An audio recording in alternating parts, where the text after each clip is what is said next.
All right, good morning. Welcome to the Wednesday morning, July 13th. Happy birthday, Dad. Happy birthday to you, Brown. Sidelines edition here, broadcasting live from the Red River Ford Toyota TV studios as we stream via Facebook, YouTube, Facebook, YouTube, Twitter, Instagram, LinkedIn. We're streaming all over the place. We're going to be broadcasted over here, Red River Ford Toyota in Wynn, Arkansas, a lot. If you're looking to buy a new car, truck, or SUV, get over here today. They're open Monday through Saturday, 9 a.m. to 6 p.m. They've got a full service department, even open on Saturdays, 7 until noon, 25 service bays. And you're not going to find many places that can provide that kind of service, but they do here at RedRiverFordToyota.com on the website, and they deliver anywhere. Jimmy Hodge is up in Chicago. Matt Dean in Memphis on with us, the coach and his experience. We're going to talk to him today about the business of sports. In the second segment, Dan Matthews, 680 The Fan, and Southern Sports Today over in Atlanta. We'll check in talking some SEC football. We get ready for Media Days in Atlanta. Next week starts Monday, the 18th of July, 18th to the 21st at the Omni downtown Atlanta. We'll be there broadcasting live every day. Looking forward to it. Top of the second hour, our good friend from White Oak, Texas, covers the Aggies for us. Olin Buchanan, TexAgs.com, will kick in talking about what's going on out in Aggie land. And in the segment 4, Jimmy Big Ten Bell from Columbus, Ohio, checks in. Hey, what about this westward expansion? We heard about it. We studied it as kids in history, but the westward expansion of the Big Ten is underway. So far, Southern Cal, UCLA are the two teams that have decided to cast their lot with the Big Ten. I just don't think it stops at that debate. Should the SEC stay at 16? Right now they are. What's Notre Dame going to do? They can do whatever they want, and they're going to do whatever they want. In 130 years of college football, that's what they've always done. I don't expect that to change, but it would be neat to see them in a conference. If it's the SEC, I think it opens up a lot of doors in recruiting.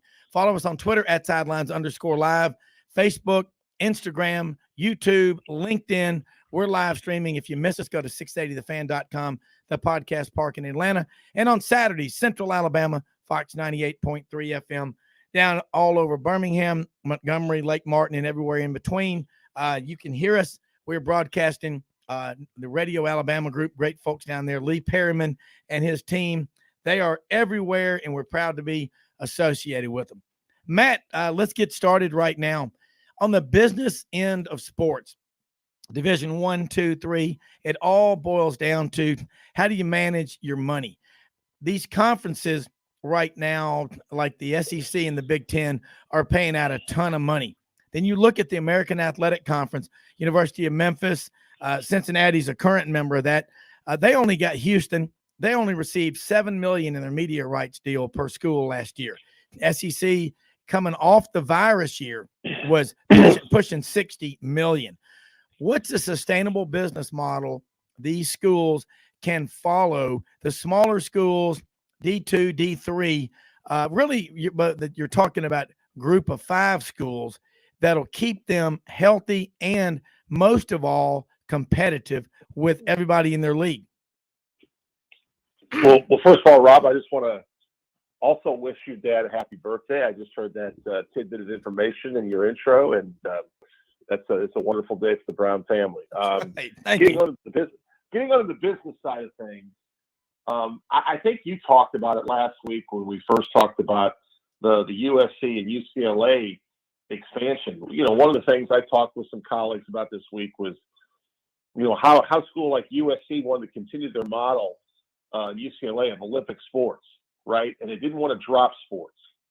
So revenue creation is big no matter where you are. And they made a huge decision to increase their annual revenue stream with moving to the Big Ten. And obviously the Big Ten wanted the LA market and the tradition of those two schools. Now, the trickle-down effect, you're talking about the AAC. Since I moved to Memphis 30 years ago, Rob, all I've heard about is Memphis wants to go to this conference or this conference or this conference. It's just It's unfortunate, but it doesn't look like it's going to happen.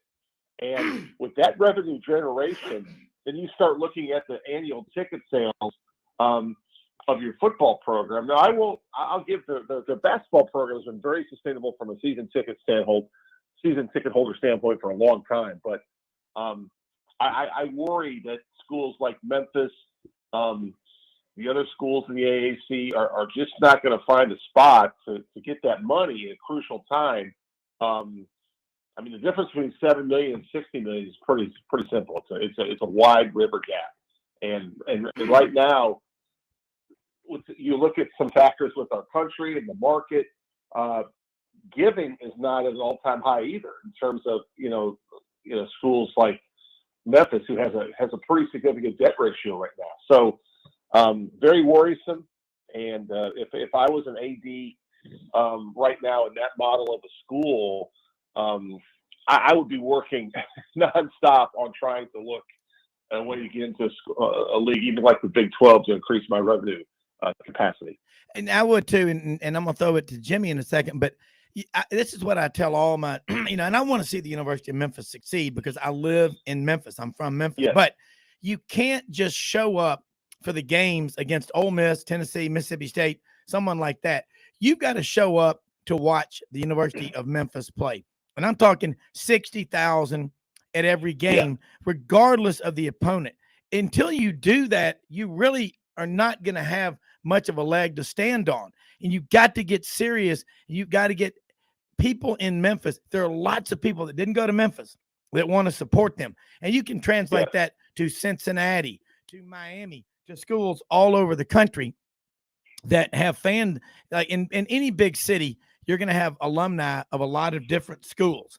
You've got to be able to get the people in the stands. And that's what any conference is going to look at. And Jimmy, quickly, Lauren, your thoughts. Now we're going to bounce this around pretty fast about other conferences in the country that are going to have to either drop down a level or drop sports altogether if they can't financially get their act together. And that window is closing quickly. Well, the AAC has to put together a plan to, work out a deal with a consistent, reliable network broadcast partner, and try to, at least with the loss of the 3 schools to the Big 12, work out some kind of plan to not only replace those members, which they have, but again, they just got to figure out a strategy to get a consistent broadcast partner to handle their conference telecast. But with Memphis, I mean, I don't think they're a whole lot different from Houston. I mean, Houston hasn't had huge crowds, even though they've had increased success in football over the last decade. I mean, Tom Herman had a really nice 3-year run there. And, UCF, they've drawn well. They've had some good seasons. But sometimes, when the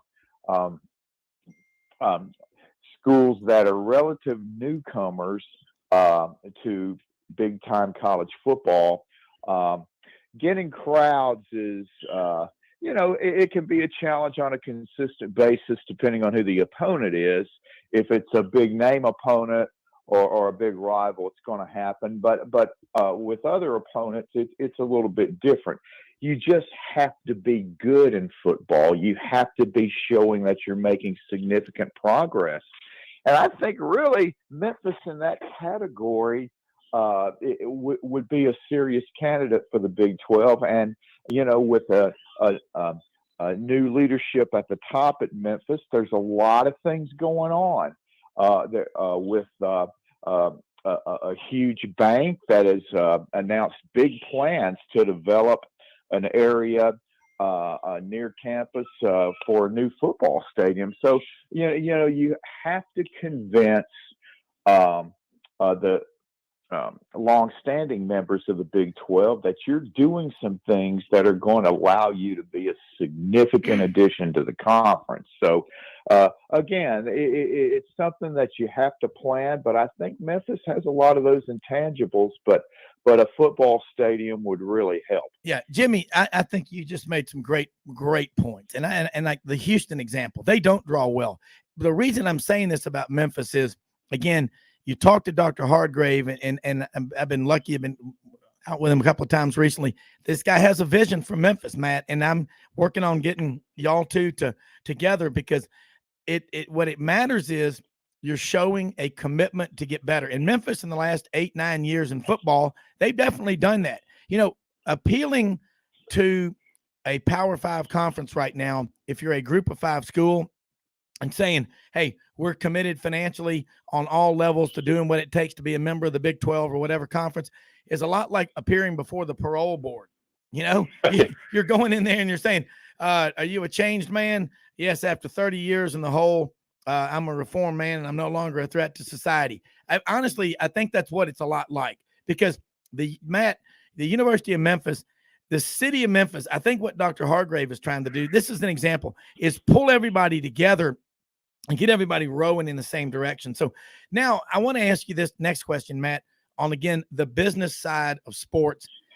You look at these Big Ten schools, the University of Iowa and Iowa State. That's not a big state population-wise, but they have really passionate fans.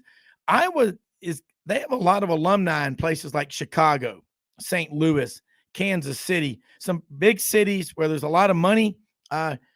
Does the Big Ten going forward, they're going right now, they may have, with this addition of Southern Cal and UCLA, 75% of the TV sets in their geographical footprint.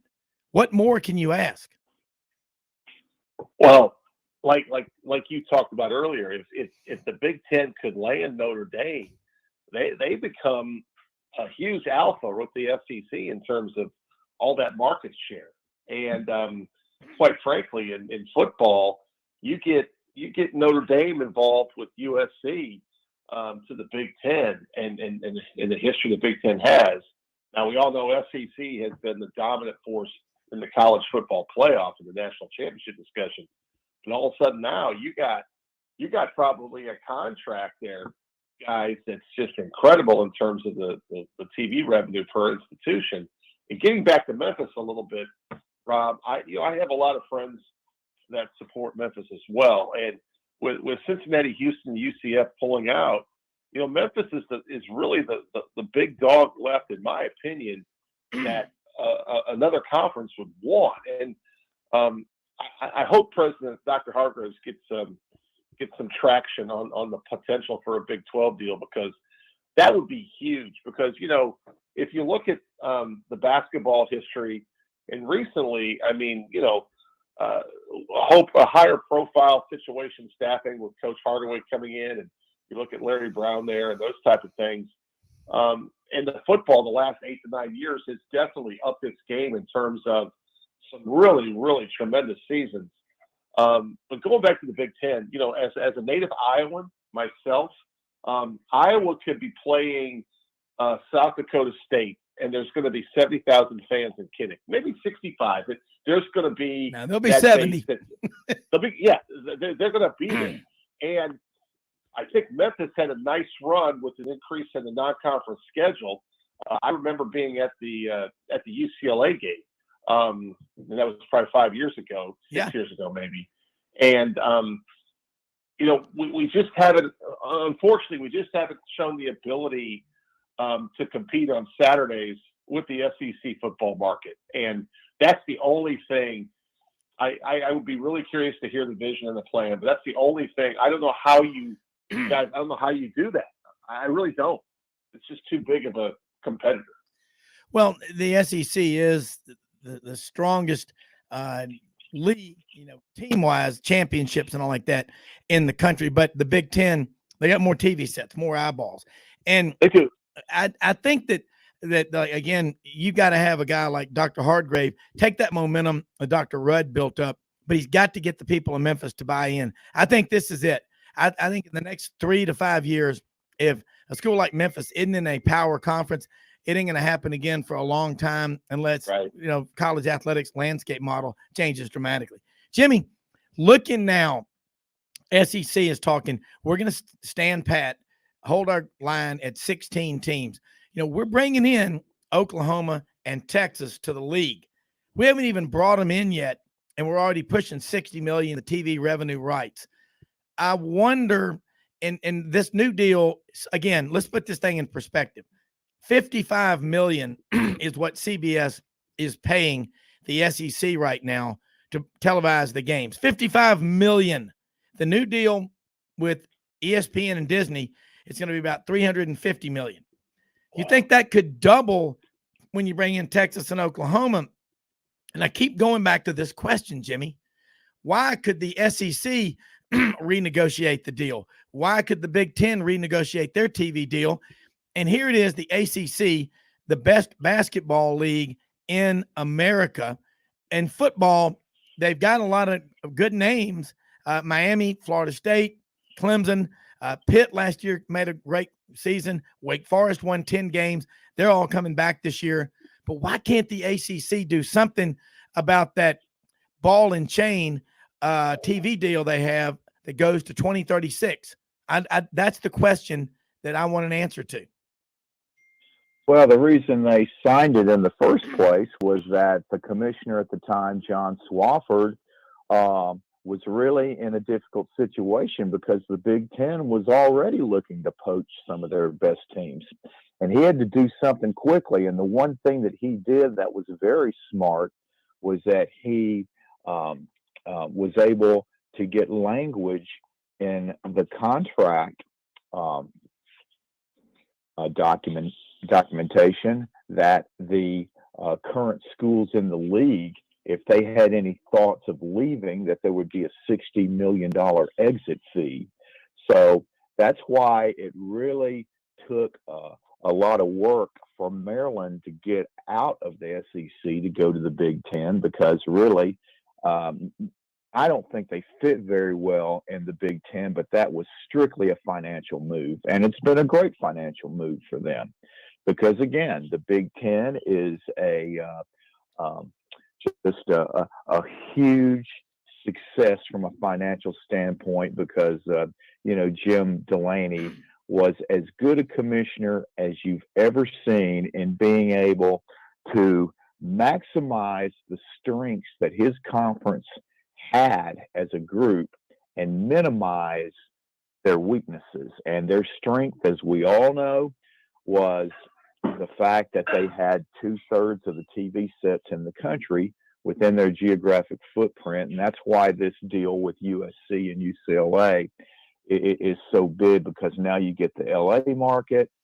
And we're hearing all kinds of speculation out there, but I have no doubt that if they could do it, if they could land Notre Dame, then they would also like to bring Washington, Oregon, and Stanford in so that they could also grab those Seattle and San Francisco markets, So, again, but with the ACC, they've just been locked into a tough situation. But if they do lose some members, then that would give them an opportunity to try to renegotiate a contract. But the problem with the ACC is that I just don't think anybody that is a big brand name in college athletics is going to be available to join their league if you have possibly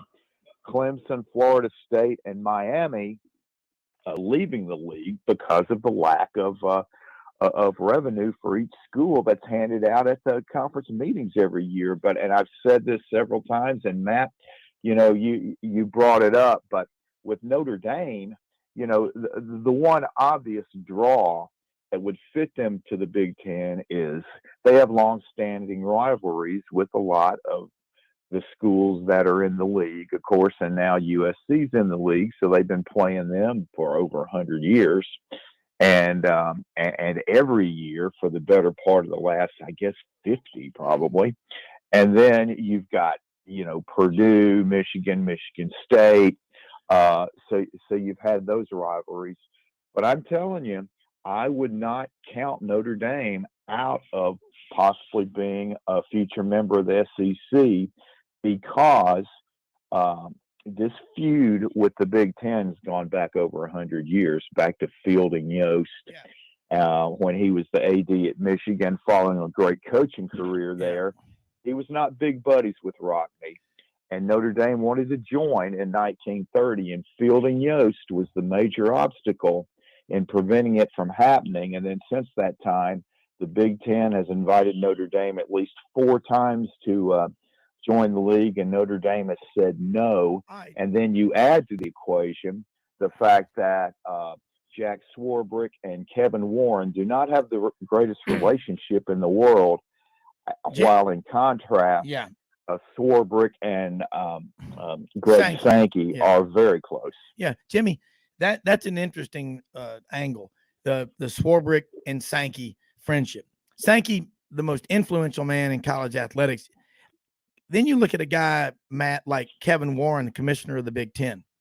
We all remember that alliance last summer after the announcement of Texas and Oklahoma to the SEC. There was a panic. What are we going to do to rebut? Well, that alliance with ACC, Big Ten, Pac-12, almost a year after it was formed, we saw the Big Ten take Southern Cal and UCLA. But I think that was more, again, the business side of sports, Matt. I want to close out with your response to this. They looked at the TV deal the Pac-12 was going to offer, and they looked at what the Big Ten could offer, and it was a no-brainer. But you take, 7,500 years of conference membership and throw it out the window. It is all about money, isn't it? It is, and I think the Big Ten and the addition of USC and UCLA is a win-win with pulling in that market. Jimmy makes great points about the historical factors in place here with Notre Dame. I do think if Notre Dame goes to the SEC, I still think the Big Ten will tackle, try to go to the Seattle market, pull in, like you mentioned, Jimmy, Washington, Oregon, probably even go down to look at Stanford. And then they'd have to have a fourth to balance that out. I don't know if then you even look at another potential, Western team or how you balance it out. But it's going to be really, to me, guys, it's going to be interesting because I think Notre Dame's just taking their time. There are a lot of factors in play. I also think Jack Swarbrick, the AD at Notre Dame, only has maybe 2 years left on his contract as the athletic director at Notre Dame. All right. So I don't know how that plays out either in this whole situation as we talked about the relationship with Kevin Warren. But the last thing I'll say in the Big Ten's favor is after Oklahoma and Texas went to the SEC and we had this alliance that was kind of on paper, so to speak, but nothing binding. The Big Ten, picked up a major coup. I did not see this coming at all, guys.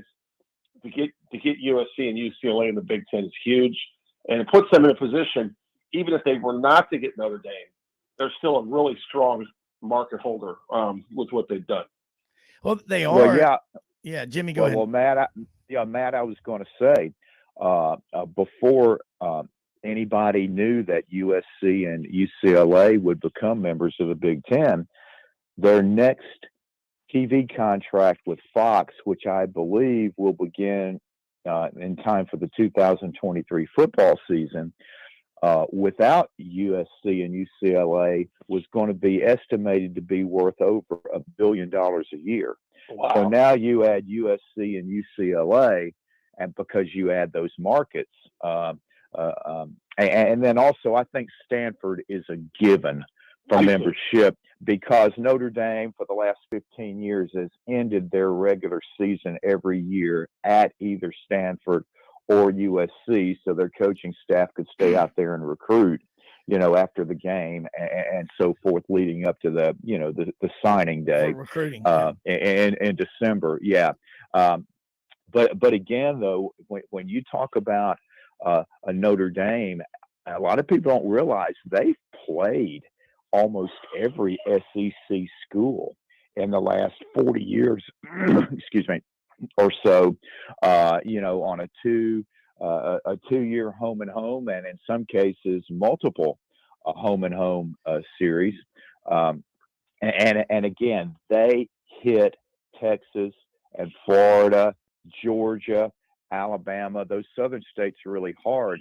Could you imagine the leverage they would have if their coaching staff came in and went after 4 and 5-star recruits with the ammunition that we are in the SEC now? Yeah, we're about out of time with Matt because we got to go to a break. But no, that's what I've been saying too. Just for recruiting, Matt, that's where they would be playing a tougher schedule, and it'd be contrary to what Bobby Bowden said why he joined the ACC 30 years ago. He didn't want to have to play Auburn and Alabama and LSU every year. So that Notre Dame, whatever conference they affiliate or join, right now they're ACC light. They're going to have to play that schedule, and then all of a sudden they don't play that national schedule that they've always played. Is that what's keeping them? I mean, we got about 30 seconds. Is that what's keeping them from joining a conference? I just think it's really hard. Historically, you've been, like you said, Rob, this national schedule, and now you have to make the commitment to a conference. I think it's just a really hard decision, and I think Jimmy hit it really well today. I think the relationships of the past could really hinder the ability for the Big Ten to land Notre Dame. Yeah, well, but either way, the SEC and the Big Ten control college football for all practical purposes, and that's what we know. And I'm with you. Kinnick Stadium, 70,000 playing air during football season. Incredible fans out there. Matt, always love having you on here. Let's do this again in a few days. It is just a great time all the time talking college football with you. Really appreciate it. Thanks, Rob. Thanks, Jimmy. I look forward to the next time we're on there together. Y'all take care. You do too. Let's take a quick commercial break here. At the top of the page, Audrey, still got that button up there. Somebody can tap on there to listen to the show. If they're driving along in their automobile, car, truck, or SUV, perhaps they purchased it at Red River Ford Toyota in Wynn, Arkansas. That's where we're broadcasting live from the Red River Ford Toyota Studios in Wynn, Arkansas, the city with a smile. And we'll be right back talking with Dan Matthews from Atlanta, 680 The Fan, Southern Sports Today, about some SEC college football.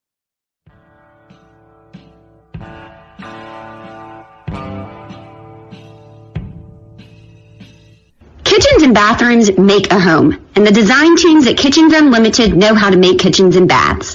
They know it all because they have seen it all. Kitchens Unlimited has been designing and remodeling the Mid-South's kitchens and baths for over 50 years. Check out their showroom at 3550 Summer Avenue or visit them on the web at kitchensunlimited.net. If you have a crash, dent or ding, go to G.E. Patterson and BB Jeans for Tom Martin's Body Shop. Come on down to Hewlett & Dunn Boot and Clothing Company, located on Historical Square in Collierville, Tennessee. Hewlett & Dunn is the second largest Filson dealer in the Southeast, stocked with Southern brands you know and trust. And a new inventory arriving all the time. Do yourself or someone you know and love a favor and visit this store. Open Monday through Saturday, 10 a.m. to 5 p.m. Red River Ford and Toyota, located in Wynn, Arkansas. If you're in the market for a new or used car, truck, or SUV, call, go online, or drop by and see them. Located 45 minutes from Memphis, go off the 4-City exit on I-40 and go north about 15 minutes on Highway 1. Easy to work with and still believe in customer service. If you live out of town, they will deliver your vehicle to you. RedRiverFordToyota.com. Just see what they can do. As an agricultural producer, no matter where you farm, minimum tillage is a primary concern each and every season. At House Industries in Cherry Valley, Arkansas, we manufacture equipment to help you maximize efficiency when planting and watering a crop. Pieces like the pulverizer, bedder roller, 3-bar do-all, and bed conditioner assist you in optimizing seedbed preparation and ultimately your bottom line. Visit HouseIndustriesInc.com to locate the dealer nearest you. House Industries, breaking ground. Sidelines with Rob Brown. Talk sporty to me.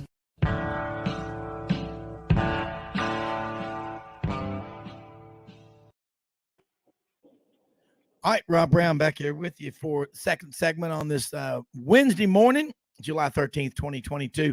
Dan Matthews joins us, executive producer, Southern Sports Today with Chuck Oliver over in Atlanta. Also, Chuck and Chernoff every Monday through Friday, 3 to 7 p.m. on 680 The Fan in Atlanta. Unabashed Astros fan. I love his site. LSU Tigers since birth, and just damn good guy. And Dan, if you don't mind, let's talk some college football. If I twist your arm, if you'll do it. And I got to say, now I want you to confirm a rumor. My daughter lives about a mile from Truist Park, and her husband, they're Braves fanatics, and I call them Bravesologists. And she said the other night they wanted to go to the game, and she was looking on the web, and the tickets she was seeing were all $400 and $500 a piece, and standing room only. And she's going to have a baby in December. She didn't want to do that, but those were like $75. Thank you. But is there that much demand for the tickets for the Braves? You live, I mean, you work and you almost live there. You work so much, 50 feet from the entrance to Truist Park, but that's unbelievable. That's SEC football ticket prices. Yeah, I mean, a world championship will do that. And then also, too, pennant baseball in July will do that as well. I mean, you came into this series a game and a half back of the Mets when, God, about a month ago, you were about 10 back of the Mets, and it seemed like that maybe you needed to start thinking about a wild card. But no, I mean, the excitement's been there. It hasn't gone away. I mean, I forget how many sellouts now the Braves have had. But also, too, I mean, keep in mind, whether we want them here or not and try to keep them out as much as possible, there's a lot of New Yorkers here. There's a lot of Mets fans that have made their way down here and now live in the Atlanta area. But also, too, I mean, Hartsfield Jackson, it's so easy to get in and out of that people can easily fly in, go see a game, and then go back. So, I mean, there's a lot there. If you watch and listen to the games, which if you listen to them, we invite you to do so on the 6A The Fan app is the way that you can catch every single game.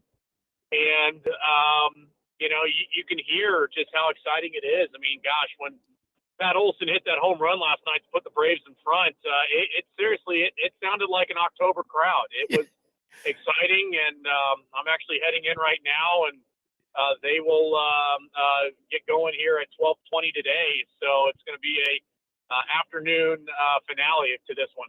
Yeah, well, look, Atlanta, 6.5 million people there, spread out over 22 counties, lots of transients, and it used to be a lot of the crowds when they played the Mets or the Yankees or the Red Sox, it might be half or more of the other team, but it's not like that anymore. And Atlanta is really with the Battery. Folks, you're going there to watch a game. It's an experience, and we got a lot of listeners over in Atlanta, but it is just unbelievable the job that y'all do covering the Braves. What are y'all talking about right now on Southern Sports Today? You and Chuck Oliver, that show every Monday through Friday, folks. Right after we go off the air, we are 9 to 11 a.m. Eastern, Monday through Saturday. Chuck Oliver and Dan Matthews, Southern Sports Today. Put that app on your phone. It's a free app, Southern Sports Today. Y'all are on 9 to 11 a.m. Eastern, Monday through, 11 to 1 Eastern, 11 to 1 Eastern, Monday through Friday. And I know you talk college football year round. That's a tough job. Well, somebody's got to do it, I guess. Right. But we right now are gearing up for SEC and ACC media days and kickoff. Next week, we will be in Atlanta all 4 days. Chuck will be there all 4 days. I'm doing a split shift on this one. I'll be there Monday and Tuesday, and then Wednesday and Thursday, I'm going to be in Charlotte for ACC kickoff. So got that to look forward to. But that's what we're gearing up for. Just talking to teams right now, talking to different people who cover said programs. Conference realignment talk continues. So we've got that going as well. There's a lot that still needs to be decided before we get to the start of the college football season. So we're doing all that. We're going to talk some LSU today. Boy, it looked like for a while there that Brian Kelly was going to have a real tough time adjusting to life in Baton Rouge. But in about a week and a half, that's kind of changed with the amount of commitments that LSU has gotten 24/7 has them all the way up to number 7 now in the rankings. And there's still more players out there for them to be had. We're going to talk with Glenn West from Go247. He's going to join us today at the top of the show. We're also going to talk some Arkansas Razorbacks, somebody that I'm sure you and Jimmy have talked with numerous times, David Basil from 103.7 The Buzz there in Little Rock, Arkansas, former Razorback letterman. Oh, yeah. And he's done some TV there in Arkansas. So we're going to talk some Razorbacks. I know that Sam Pittman's team feels really good about the squad they have coming back in 2022, so we'll get into that. We're also going to talk some Florida State with our good buddy Ingram Smith of the Nolecast. And I'd say that their podcast, much more than just covering Florida State, they also just have a really good show. He and Bud Elliott. So go check that out. And then bottom of hour 2, somebody that I'm sure you know pretty well from your Auburn connections, Zach Blackerby of Locked On Sports, who is head of their college content over there at Locked On. He's going to join us and talk a little bit of some Auburn Tigers. So we got a lot today. We have a lot every single day. As you mentioned, the Southern Sports Today app is the easiest way to catch the show. We're on 57 stations, 8 different states. So check us out every day, 11 to 1 Eastern. And if you ever miss it, right there on the Southern Sports Today app, we've got the podcast, both hours upload every single day. And you can take in the Chuck Oliver Show any way possible. Yeah, and it's great content. And looking forward, I'd love to get you to call in one of those days when we're going to be in Atlanta for SEC Media Days as well. But would love to hear you from the ACC. That's their media days in Charlotte to get a take on what they're talking about, because that's the big question is what might happen. I mean, we're going to see a return of the Southern Conference, the SEC, cherry picking the best teams from the ACC, because at one time 100 years ago it was 23 teams. We'll see if that comes to fruition. But I like what you said about Brian Kelly. Amazing. The last 9 days, what they've done in recruiting. That's likely to happen. I mean, I know Jimmy's really high on Brian Kelly. I am too. All you got to do is look at his track record. The man wins everywhere he goes. He takes Notre Dame with the strict academic requirements that they have to the college football playoff twice while he's the coach there. Okay. I don't know why he's not going to have success. Look, if Lester Miles can win a national championship at LSU and Ed Orgeron can win a national championship at LSU. Now, Ed Orgeron is a great recruiter, great position coach. As a head coach, the planets all lined up at the right time. Joe Brady, Joe Burrow, everything in 2019 led to LSU having maybe the greatest football single season in the history of college football in terms of the best team. That or the 95 Nebraska team that beat Florida 62-24. That was just an unbelievable team. Everybody in the South thought the speed and the passing game of Florida would be too much for Nebraska. I got to tell you on a personal note, I took Nebraska to win straight up. And look, college football is the greatest game out there, Jimmy. It's getting stronger and stronger. These coaches like Brian Kelly, you got to see Brian Harsin, Dan, got to start. He's got 4 commitments. All 4 of them are 4 stars. And yeah, you'll get great information. Zach Blackerby's a damn good guy. I like him. And we have Jason Caldwell inside the Auburn Tigers, won Alabama Sports Writer of the Year award about 2 weeks ago. He was on with us Friday, and he said, look, Auburn's got to start making a move, and they need to do it soon, because what they've got to do is get off to a 5-0 start and prove to recruits out there program's heading in the right direction. I think it will. Auburn historically just doesn't go into long down cycles. That 5-game losing streak at the end of last season, look how they lost those games. That's stuff that can be fixed. And I think Auburn has the best tight end group of any team in the SEC. Don't be surprised to see Landon King and Frazier and some of those guys, John Samuel Schenker, among the leading receivers, period, in the SEC this year. Jimmy?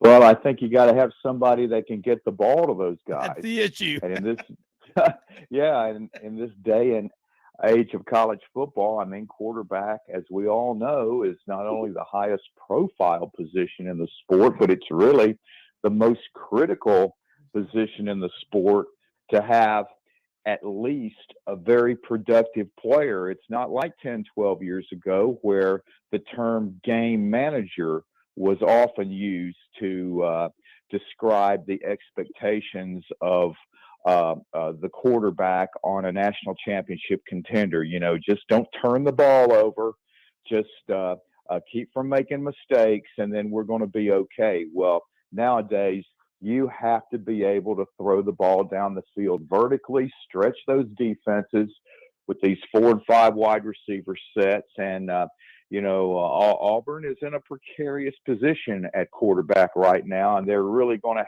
have a guy come through for them. And so we'll just have to wait and see what happens. But I was going to ask Dan, really, in the last 2 weeks, it was like a light switch came on. All of a sudden, Alabama broke out with some 4 and 5 star signings. And then, of course, LSU's had a big 2 weeks. And a couple of other schools you didn't expect. Miami has just exploded over the last 2 weeks with high-profile signings. And then even Penn State came down south and got 3 or 4 4-stars that surprised some people. And that invites the question of, in your mind, how much is a school's NIL game really starting to come into play here? Because we know Mr. Ruiz at Miami is one of the most active financial contributors out there at the Power 5 level. And we know he put, I think he paid every Miami scholarship football player last year $10,000. $6,000. Well, what's a couple of thousand here or there when you got that kind of money? Among but friends. Anyway,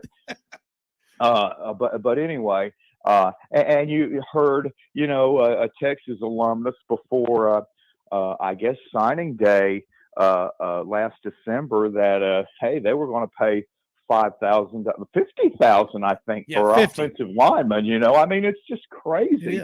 So it looks like Miami is really getting their NIL game together. And you have any thoughts? Have you heard anything about this kind of unexpected success Penn State's had down south? I mean, I'm not really familiar with what Penn State's doing down here, but with Miami, I mean, it's hard to ignore. I mean, look at what they just did yesterday. A kid out of, the South Metro Atlanta area from Whitewater High School, Raul Aguiar, decided to pick Miami. And a lot of people thought he was going to be a Georgia guy. You come to find out that he's got roots in Dade County, Florida, and probably a kid that grew up on the stories, at least the highlights of what Miami had been in the past, and wants to be a part of that. But, it's funny. The singer, I guess you could call him a rapper too, Yellow Wolf, is a big Miami fan, or Alabama fan. And he went on Twitter yesterday and said something about, why do we care what's happening at Miami? John Ruiz himself quote tweeted him and responded to him and said, well, you obviously care enough because it's something that needs to be taken notice of, but also, too, it caught attention enough for you to respond to this and at least start to be concerned that we're coming back. Yeah. I think that Miami, they're one of those programs that they're kind of in the mold of Texas, Michigan, USC. Rob, you brought up Nebraska. I mean, the powers that we grew up on and that we were familiar with. I mean, I still think of those programs as being marquee programs. But for the better part of the last 10, 15 years, they haven't been. So, at least the enthusiasm is there. Now, we've seen enthusiasm at Miami in the past. We saw it when Al Golden took over. Look how that worked out. We saw it with Randy Shannon. Same deal. We saw it with Manny Diaz to some respect as well. But at least, from what we've seen, I mean, it seems like that Mario Cristobal has the bona fides. I mean, he won at FIU. Nobody's won at FIU. And then, he supposedly got this reputation of he didn't win at FIU, so then he had to go coach at Alabama and be a position coach, and he got the Saban treatment there, the rehabilitation treatment, I guess, if you will, and, went out to Oregon and took them to a Rose Bowl or two. So he's somebody at least that has people in Coral Gables believing. And also, too, the biggest thing, and it's been a problem for them for some time there at Miami, is he's got everybody knowing what it takes to be able to win. I mean, I remember Don Bailey Jr., the former Miami player who is on their radio broadcast, and he usually MCs their big press conferences, like when you hire a coach. And he said that, it takes a three-pronged approach to be able to win. You got to have the president in line with the AD and the AD in line with the head coach. And it seems like that they were able to take care of two out of those three when they hired Mario Cristobal, and they got Dan Radakovich, who has had amazing success at his last two stops in Clemson and Georgia Tech. So, at least the enthusiasm is there. Will it be met on the field? Time will tell. They're going to be tested early on with that trip to Texas A&M. But, I think kind of like that Alabama game at Texas for Miami, if they're able to go to Texas A&M and put together an impressive performance, then maybe we can start looking at Miami and Texas and saying, all right, I think we can finally say they've arrived again. Well, they've got a long way back. And Dan, I know you got a big day ahead of you. And so I know you got to drop. So let us know when you got to go, but we really appreciate you taking time to talk with us. What I love about your show, you and, Chuck Oliver, Southern Sports Today, is just these guests, just one after the other. Great content, strictly college football. It's such a novelty with a lot of people. We talk about sports, college sports. That's what we do. That's who we are. That's what we are. Same thing with y'all. And I'm telling you, people, you got to tune into this stuff. You want to know what's going on. You and Chuck, you do the research. You've been doing it a long time. And I'm with you. Nebraska. I mean, there's like almost a romantic element to it. Growing up, what we saw with Nebraska, they just are one of those they're still the third or fourth winningest program in the history of college football. You get the right guy in there. Hopefully it's going to be Scott Frost for their sake. I just don't know if the Big Ten is the right league for them. I just think they're much more of a Midwestern school. They have a lot. They used to recruit really well in California too. So maybe they'll come back, but those big programs like that, you get some wins going, and that's when tradition really kicks in, Dan. Like Miami, the U. It's enough to get Howlin' Wolf or whoever he is, Yellow Dog or whatever. I don't know who he is, but some guy. It's like people that say they hate your show, but they listen every day. Yeah, I mean, those are usually the best listeners. So there you go. It's the one that cracks me up is the guy who, I'm not going to listen, and they tweet at you about 3 or 4 more times. It's like, obviously you are. So I don't know. I mean, it's part of it. I think some people just want to do that, and it's kind of a sad existence. Because here's the thing: I've never had anybody who's come at me on Twitter ever confront me in person. And it's usually the other way around. If somebody said something pretty nasty to me on Twitter and I see who it is, I go and I talk with them about it, and then they try, I'm just having fun, and it's just like, no, you're not. You wanted to say something. It's kind of like, drunk man's truth. It's like you were drunk at the time, and you said what you wanted to say, and it's one of those. I'd have more respect for you if you just owned it. Yeah, if you just said, yeah, hey, I don't like you. It's like, okay, cool. Yeah, I can deal with that.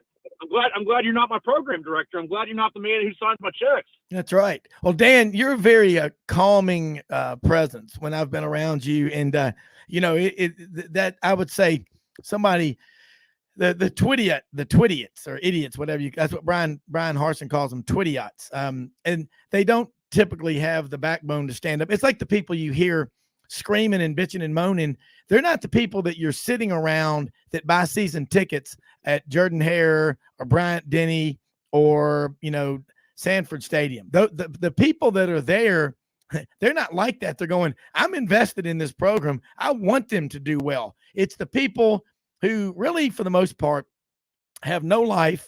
The Harvey Updikes of the world. He wasn't typical of Alabama fans. He's, as Coach Dye said, he was typical of somebody with a miserable life. But Dan, love having you on here. I know you got to get going, but look forward to seeing you down in Atlanta next week, and just really respect what y'all do over there, Southern Sports Today and 680. All right, y'all take care. All right, you do too. Jimmy, along those lines, you think about this guy, Howlin' Wolf, or no, Howlin' Wolf was a great blues singer. You know what Howlin' Wolf is famous for, Jimmy? I know. He is the one who wrote the lyrics to a song that a very popular band, Led Zeppelin, made famous, When the Levee Breaks. Howlin' Wolf wrote those lyrics about the flood of 1927, a year before my dad was born. I wonder if my dad knew Howlin' Wolf. I don't know. I'm going to ask him, do you know Howlin' Wolf, Dad? Happy birthday, Dad. Love you.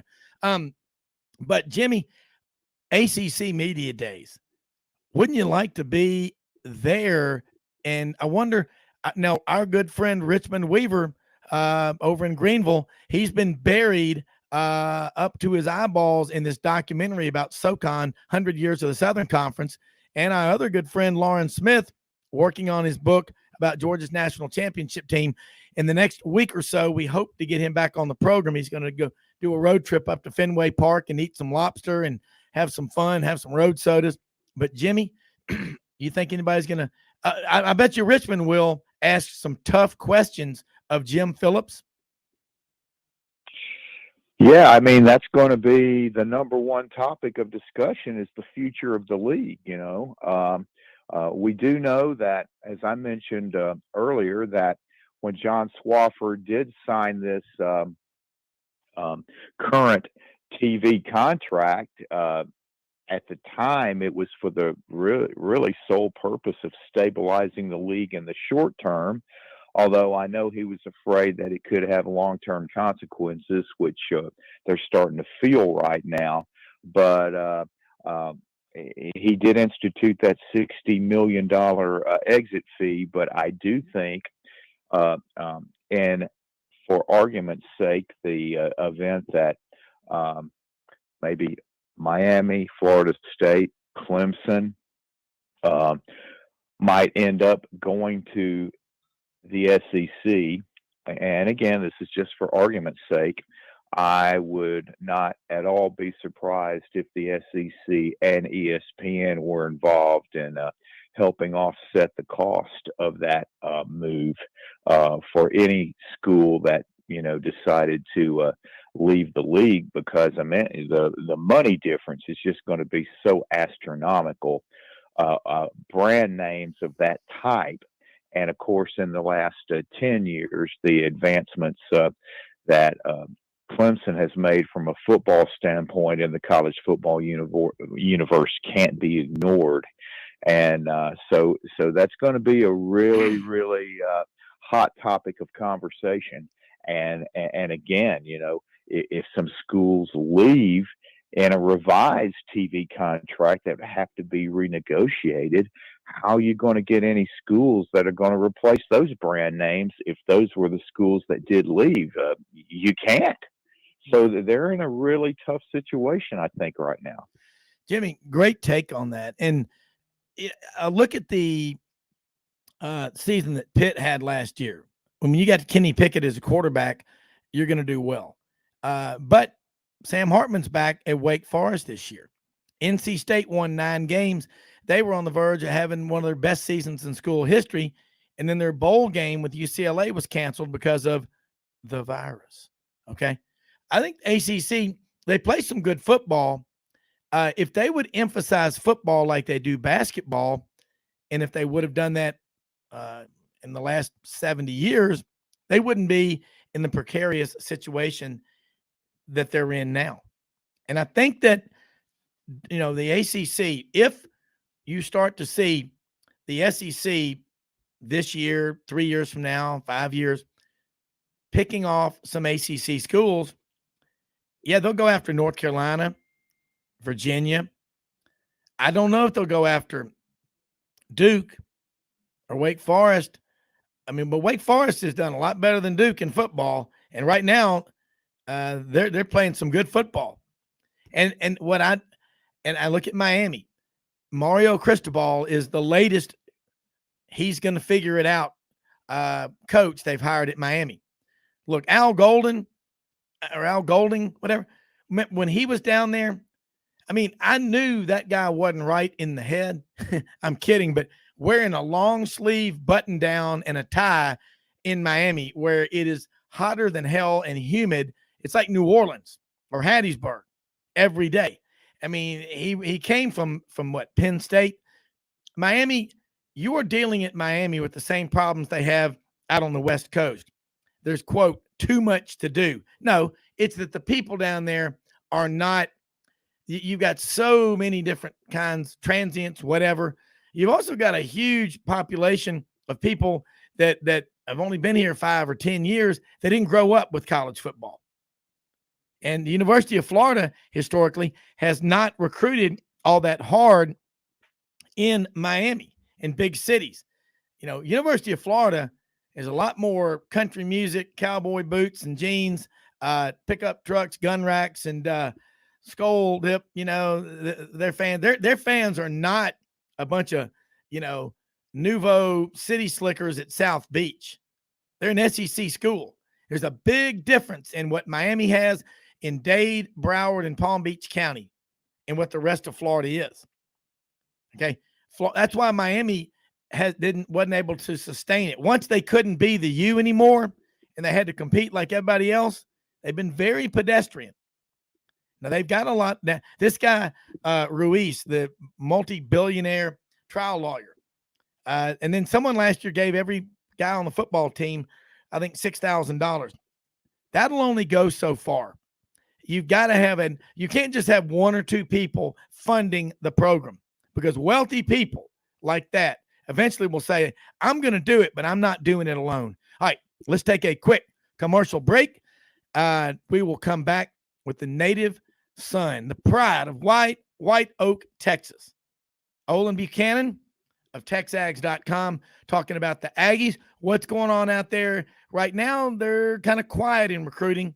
But how do you top last year's historically great number one recruiting class in football? Well, he's going to tell us how after this.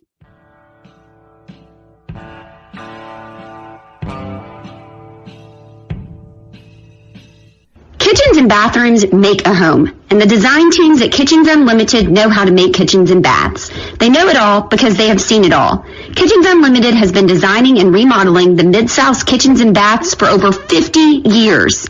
Check out their showroom at 3550 Summer Avenue or visit them on the web at kitchensunlimited.net. If you have a crash, dent or ding, go to G.E. Patterson and BB King for Tom Martin's Body Shop. Come on down to Hewlett & Dunn Boot and Clothing Company, located on Historical Square in Collierville, Tennessee. Hewlett & Dunn is the second largest Filson dealer in the Southeast, stocked with Southern brands you know and trust. And a new inventory arriving all the time. Do yourself or someone you know and love a favor and visit this store. Open Monday through Saturday, 10 a.m. to 5 p.m. Red River Ford and Toyota, located in Wynne, Arkansas. If you're in the market for a new or used car, truck, or SUV, call, go online, or drop by and see them. Located 45 minutes from Memphis, go off the 4-city exit on I-40 and go north about 15 minutes on Highway 1. Easy to work with and still believe in customer service. If you live out of town, they will deliver your vehicle to you. RedRiverFordToyota.com. Just see what they can do. As an agricultural producer, no matter where you farm, minimum tillage is a primary concern each and every season. At House Industries in Cherry Valley, Arkansas, we manufacture equipment to help you maximize efficiency when planting and watering a crop. Pieces like the pulverizer, bedder roller, 3-bar do-all, and bed conditioner assist you in optimizing seedbed preparation and ultimately your bottom line. Visit HouseIndustriesInc.com to locate the dealer nearest you. House Industries, breaking ground. Sidelines with Rob Brown. Talk sporty to me.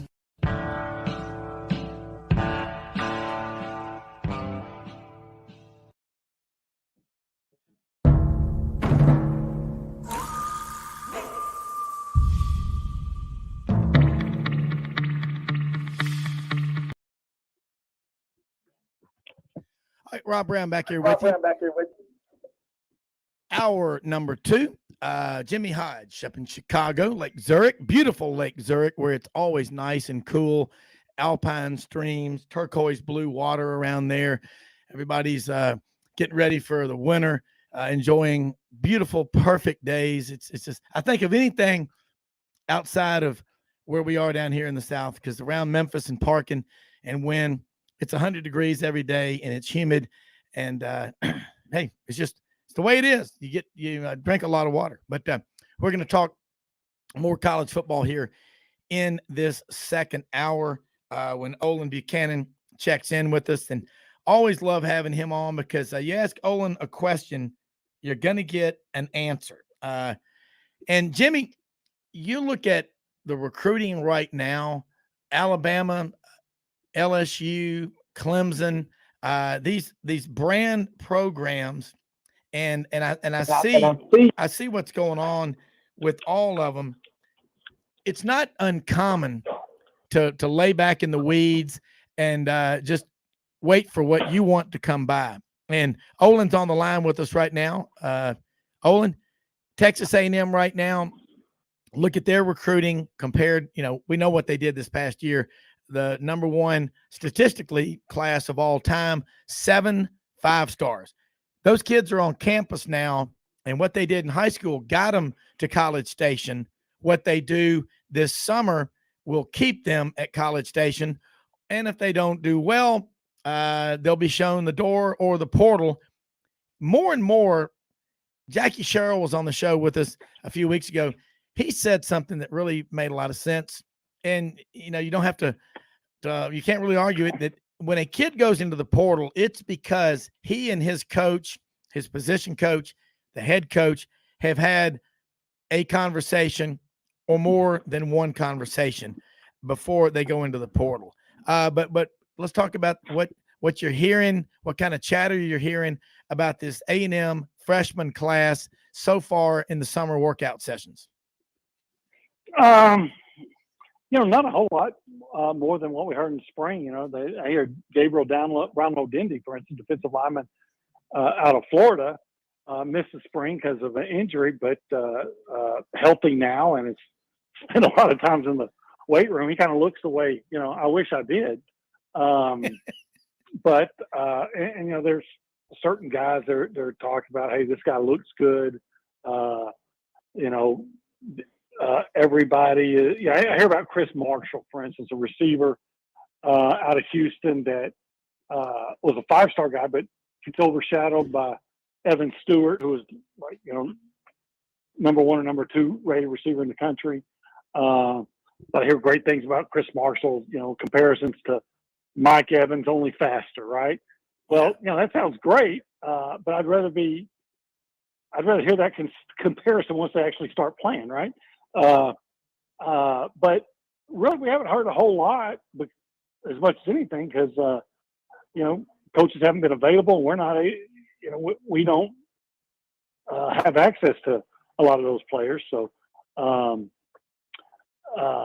but the guys that we heard about in the spring, a guy like Anthony Lucas, who was a high 4-star defensive lineman out of Arizona, was really impressive. And Evan Stewart, I mentioned him before. So I think that they're still very excited about the potential of this class, and feel really good about several guys in those class making a positive impact this year.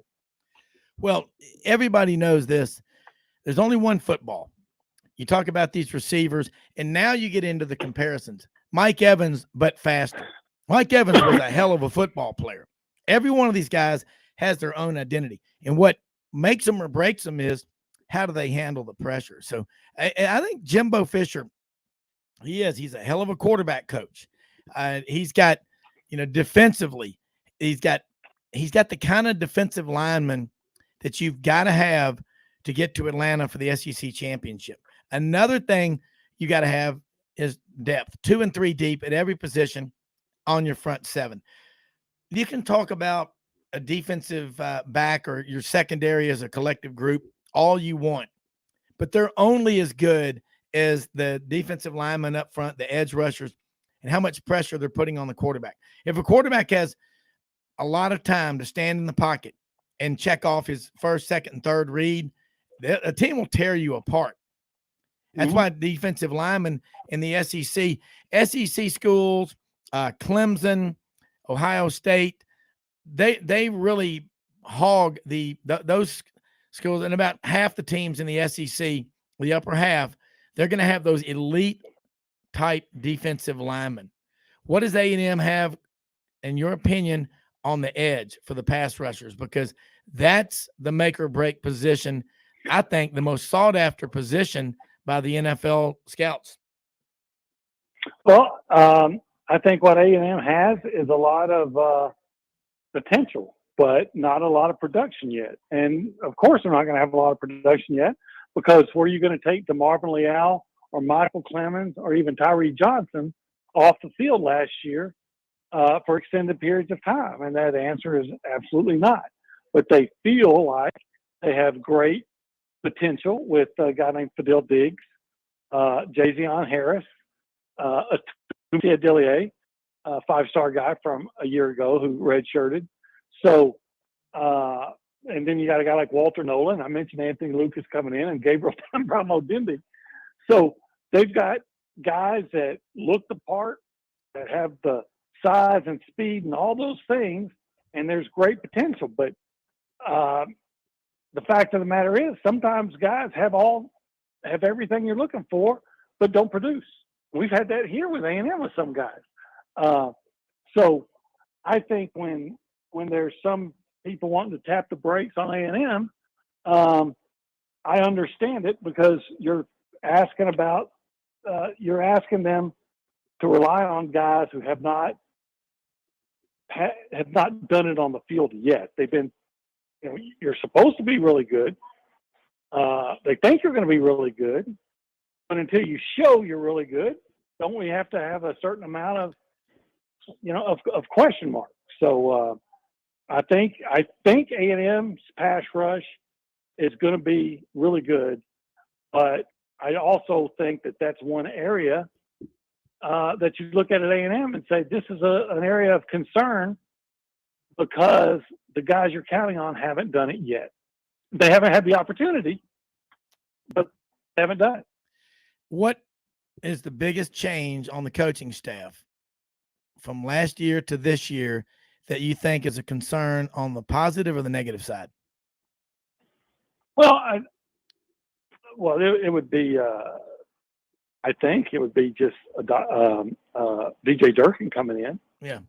Just because Mike Elko did such a good job. Exactly. I don't think there's a big concern about Steve Adazio coming in as an offensive line coach, because I think that guy has proved himself over and over and over again throughout a very distinguished career. But I think when you have a guy like Mike Elko that did such a good job for you, anytime you replace him, even with a guy that has the resume of DJ Durkin, there's still a certain amount of I don't know if we want to call it concern, but adjustment. Yeah. Durkin did a hell of a job at Maryland. He came to Ole Miss. He brought Chance Campbell with him. Ole Miss was so much better. We talked about it in the preseason. If they would be 35, 40% better on defense, they'd win 9 or 10 games. They did it. Just unfortunately, they didn't show up in the Sugar Bowl. All kind of circumstances out there, but they still didn't show up. Jimmy? Well, when you talk about a lot of these talented, inexperienced players, how important is it for A&M to really come out strong, in those first two games against Sam Houston State and App State? Because in game 3, you got Miami coming to town. Obviously, a lot of question marks with the Canes, but a lot of enthusiasm and expectations under a Mario Cristobal regime, and Miami's going to be coming in there with a proven quarterback. So again, how critical is it for some of these guys that A&M is really optimistic about, but they really need to get some game experience to see those guys really make some progress in the first two games? Because you got a really, really good stretch of opponents coming up after Miami also. Well, I think the first month of the season is the whole key for A&M, because you look at it. Okay, now they're most likely, I'd bet heavily on them to win their first two games, even though Appalachian State and Sam Houston are solid programs. They're not pushovers. And then you got Miami and then Arkansas. But, I mean, if you can get through that at 4-0, then you got to get by Mississippi State and Starkville, which is never an easy win for A&M, especially in Starkville. But if you can, then it's the Alabama game. I guess the point I'm making is, based on the other teams on the schedule, their projections, A&M's schedule is front loaded. I think the teams with the more that are projected higher are in the front ends of the schedule. I mean, not all of them. You got to play Ole Miss later, but I don't think it is LSU projected as high as Arkansas. South Carolina, I don't think is. I just think that, I mean, even Florida probably isn't as projected as high as Arkansas.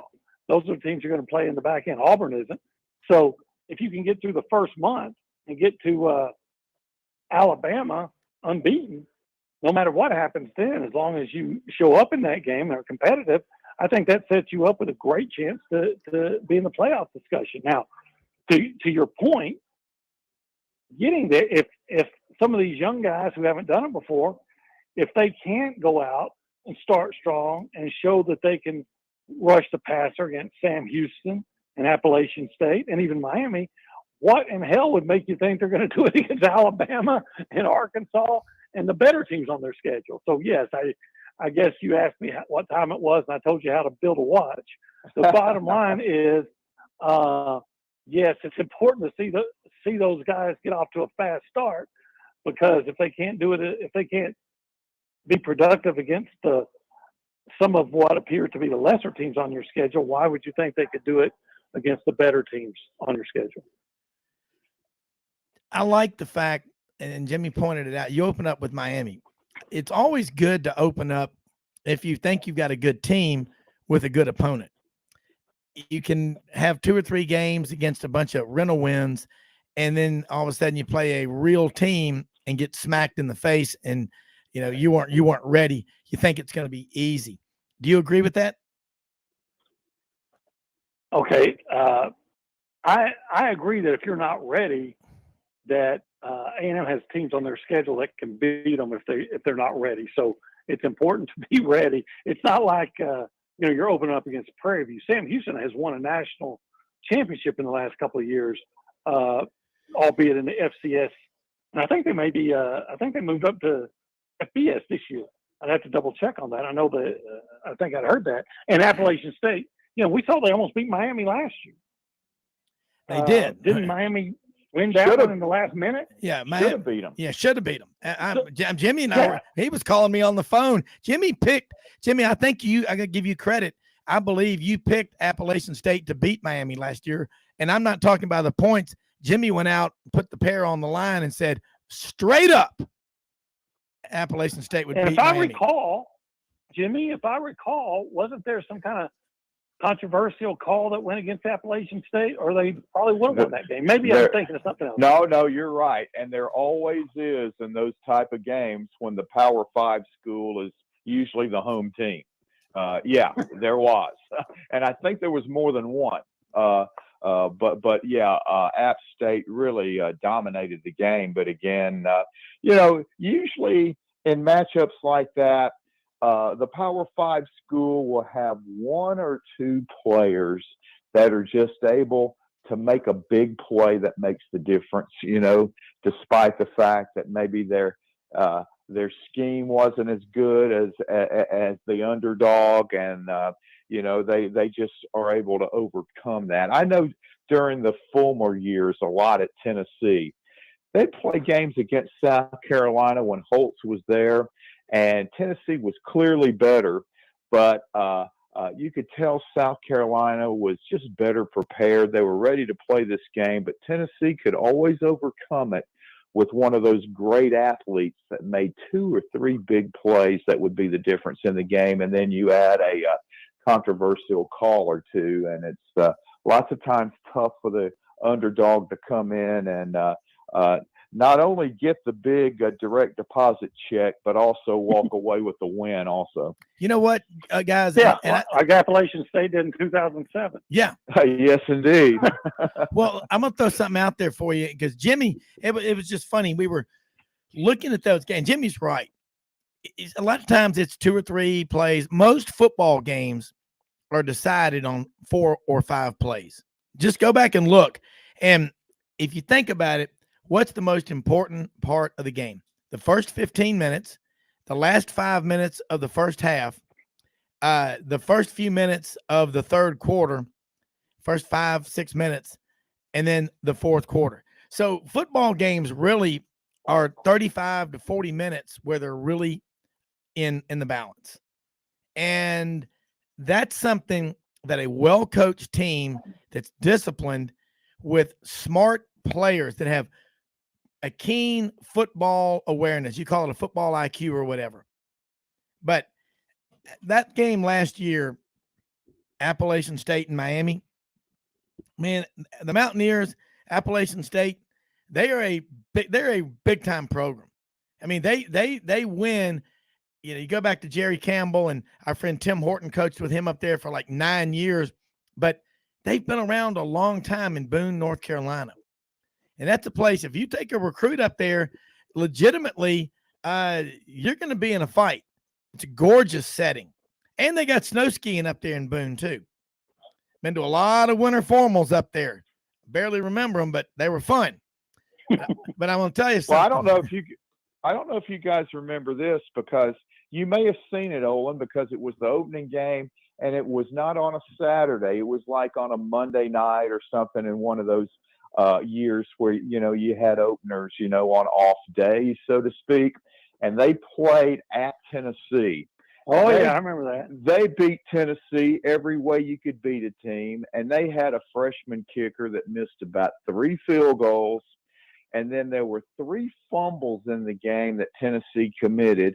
And if App State would have recovered any one of them, they would have won the game, and they end up losing in overtime.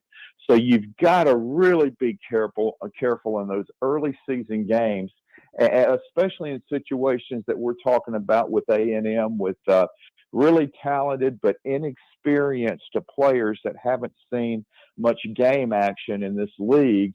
And they've got to adjust quickly, you know, just to make sure that you take control of the game early. Because once, I think, when young, inexperienced players get some success right off the bat, it's much easier for them to settle into the game and then just focus on playing football. Well, you know, that's one of those things. This schedule, I think, actually does, I don't want to say a favor. I think it's good for A&M for the reasons you just mentioned about when you're counting on a lot of guys who don't have a lot of experience. Well, if you open up against, you know, some major tin cans that, you know, you can know that you can line up tomato cans, right? But even though you're playing a couple of teams to start off in Sam Houston and Appalachian State that you figure to beat, even if you win, those 2 programs are going to challenge and make it work. And I think that's, you know, I think that's actually a positive for A&M, especially this year, even more so than if it was a very experienced A&M team, because you have some inexperience in some areas. I think it's good that you're playing teams that you're going to have to work to beat. Yeah, because if you have opponents like that, they're good enough that they can make you pay for the fact that if your players are not executing early on, it's going to show, and which means you could be in for a long afternoon, as opposed to playing somebody that literally has no shot to beat you, and you can get away with mistakes. And sometimes, especially for fans, they won't even notice that, but a coaching staff certainly will. And you know, you want to get a true test of how these young guys are actually playing. And again, if they're making mistakes, that it is going to show up during the game and on the scoreboard. So yeah, I think in that respect, you have two teams that in those first two games that can really provide a good test on how those young guys are performing. Yeah, I would say this too. Nothing's more frustrating for a coaching staff also to get players injured in a game against an opponent that you overmatch in every position. And then you've got guys that aren't taking care of themselves, doing the rehab, doing the physical therapies they're supposed to do, whatever. And then they miss half the season. That's frustrating. But I think you can learn as much from the people you beat as you will from the people that beat you if you approach it the right way. That's something, because you play a team like Appalachian State. They don't have the talent that Miami has, but they took you to the very last play for a lot of reasons, and you can learn a lot from them. Don't ever be dismissive of your opponent because they're not a household name. I mean, everybody remembers 2007 when App State went up there to the Big House and beat Michigan. Was that the beginning of the decline of Michigan football? I mean, well, I don't know, because they came back that year, and I think they ended up winning like the Cap One Bowl over Tim Tebow in Florida. Yeah, but remember the year before they had played Ohio State, both teams 1-2 in the most recent version at that time of the game of the century. And I think it was 42-35 game, but anyway. But the point is, that year Appalachian State beat a good Michigan team. Yeah, they did. No question. I'm saying, but that started to show some weakness in the Michigan brand. And the Rich Rodriguez hire, just that also. I mean, a lot of things happen to make that happen. All right, Olin, got to ask you this. Now, we're seeing what's going on in Texas. We know how big high school football is out there. And we had our friend Dave Cody on the show a few weeks ago, last Thursday, and I'm going to get him back on again, maybe tomorrow or Friday. Bo Carter worked in the Big 12 office for a long time. Bo is fun. God, that was a lot of fun. Dave said, give him a call. I didn't know he was a listener to Sidelines. He'd been listening for a long time. I was like, thank you so much. He, again, used to be the Bo might be the nicest person in the world. Yeah, he really – Bo, get that impression. Bo will apologize to you for something that he didn't even do. Yeah.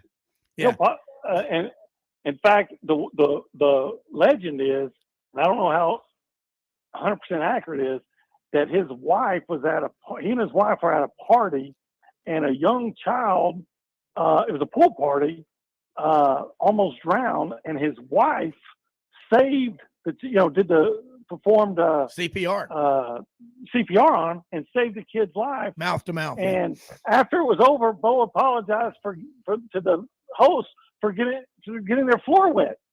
Wow. Well, that's amazing. I don't know how accurate that is. That's how nice Bo is. He really is. And it turned out he's cousins with my friends in Memphis, and he's from Sheffield, the Quad Cities, Sheffield, Tuscumbia, Florence, and Muscle Shoals. And you know what Muscle Shoals is famous for, Olin? Jimmy? For the Swampers, man. They damn right. So much. Muscle Shoals, Muscle Shoals Sound Studio is world famous. Now think of some of the groups that you know who cut an album there? Rod Stewart, the Rolling Stones, Aretha Franklin. How about Leonard Skinner? The list goes on and on. Yeah. Well, of course. Yeah. The list goes on and on. Yeah, it really does. But I tell you what, Olin, looking out there right now, give us a feel for the state of Texas and Jimmy's brought this up, and we think a lot alike on this one. Texas, you play in a league like the SEC, you're going to have to get better, just week in and week out. You're training, you're running more hills. You're going to be a better runner when you get to the race versus not doing it. I think what's happened in Texas is a lot of the kids, A&M being in the SEC, hey, I'm going to play for A&M. They're in the SEC. And I think, quite frankly, Texas football is bored with itself. There's only so many times you can talk about how much money you have and how great you are. They're going to be in the SEC. They're going to have to show up ready to fight because there's nowhere to hide. But is the state of Texas high school football, college football as strong as it's ever been? Probably not. I think that now this is only my opinion, but I think that over the last 20 years, our high schools, it seems like every coach adopted the spread offenses, and now our state's produced a lot of quarterbacks and receivers, but I don't think we play as physical a brand of football as we used to, and I think that's why a lot of players from Texas fit well into the Big 12 as a no defensive league, and sometimes not all of them fit well into the SEC. But I think you might see a change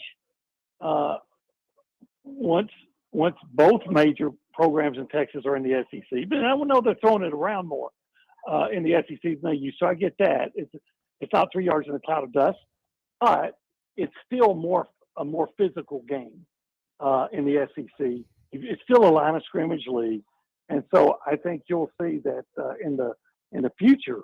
I think you'll see maybe the high school coaches putting some more emphasis on, bringing toughness back to Texas football. And I think the Big 12, I always say, the Big 12 wants to go to a barroom fight with ballerinas.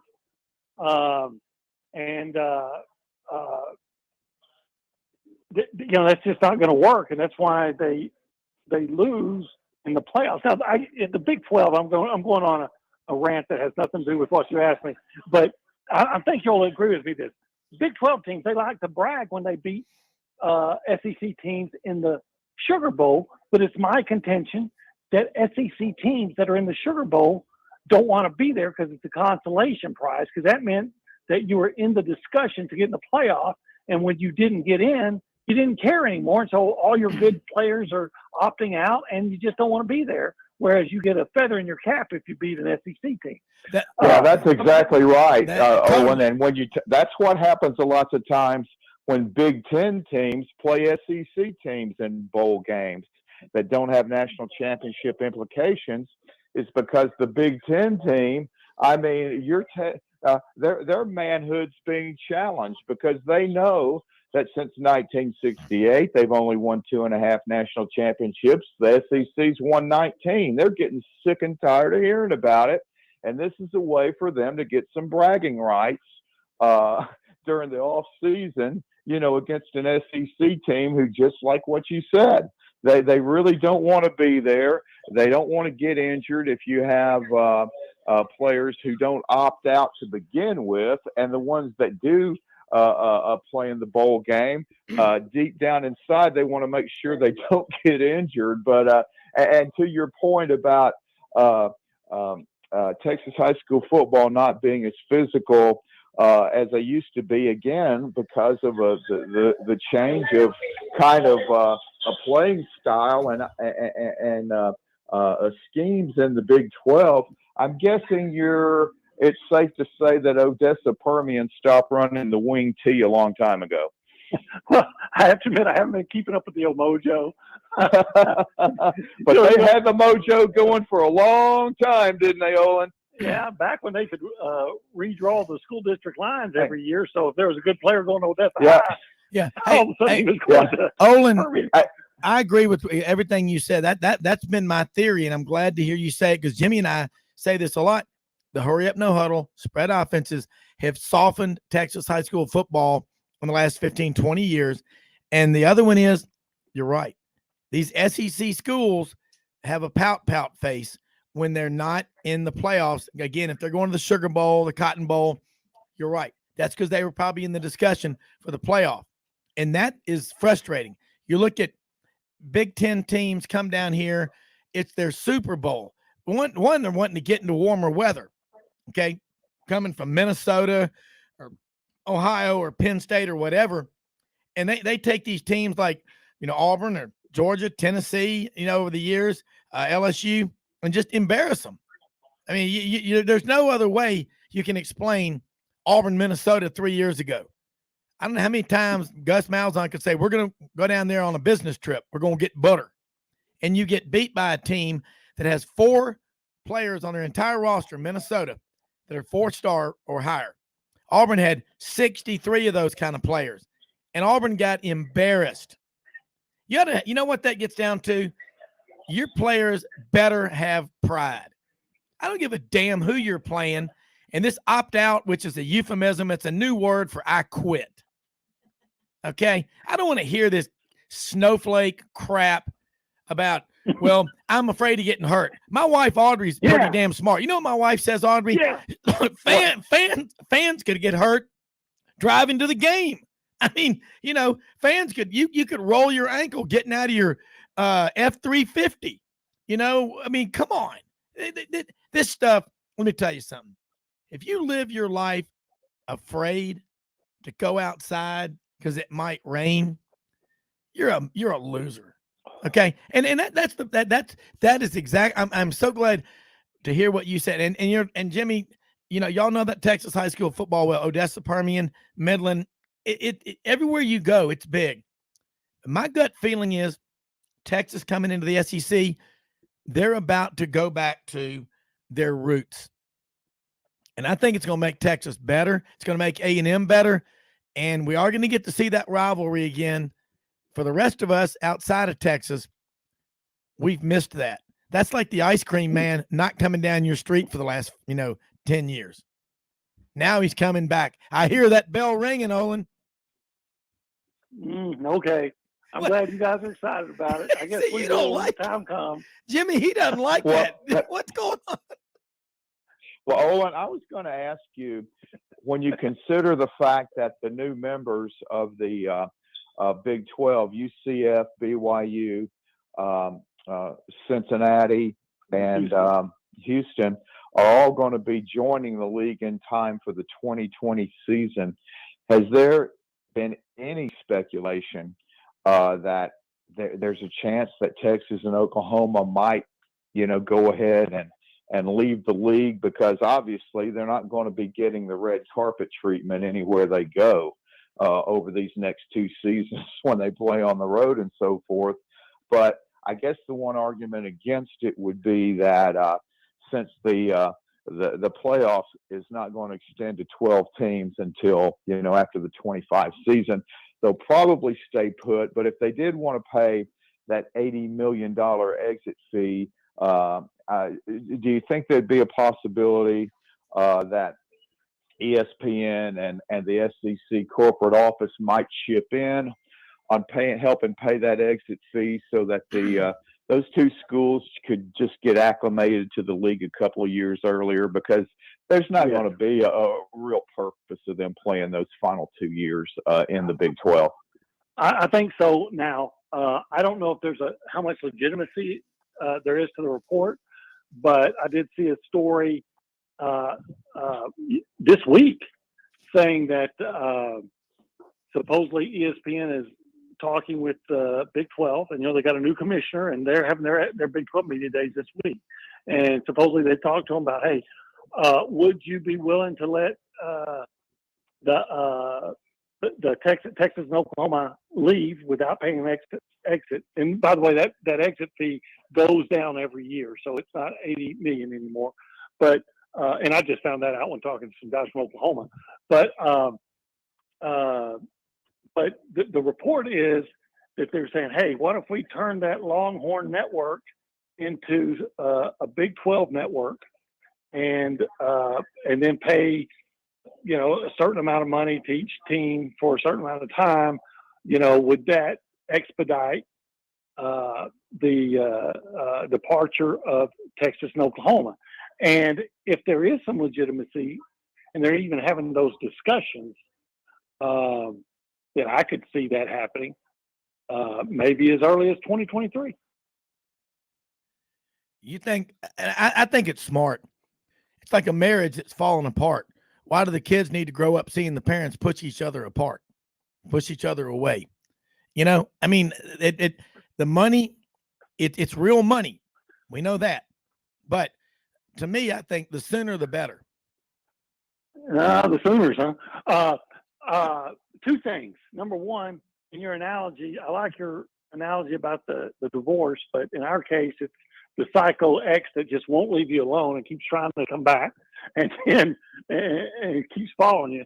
And then the other thing that stuck with me is your comment about how anybody can get hurt and that you can get out of your F-350. And I was thinking, man, Sidelines must be doing really well, because I used to have to get out of my Ultima and hope that I didn't roll my ankle. So, now, let me just say this: we're broadcasting live from Red you guys River. are doing well. Yeah, yeah. Well, they got an NIL deal from Texas.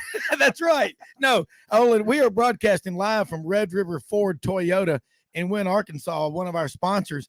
And I drive an F-150. Now, an F-350, that's a big one. I mean, you're talking a dually with a dang fifth wheel in the back and all like that. But no, but fans could.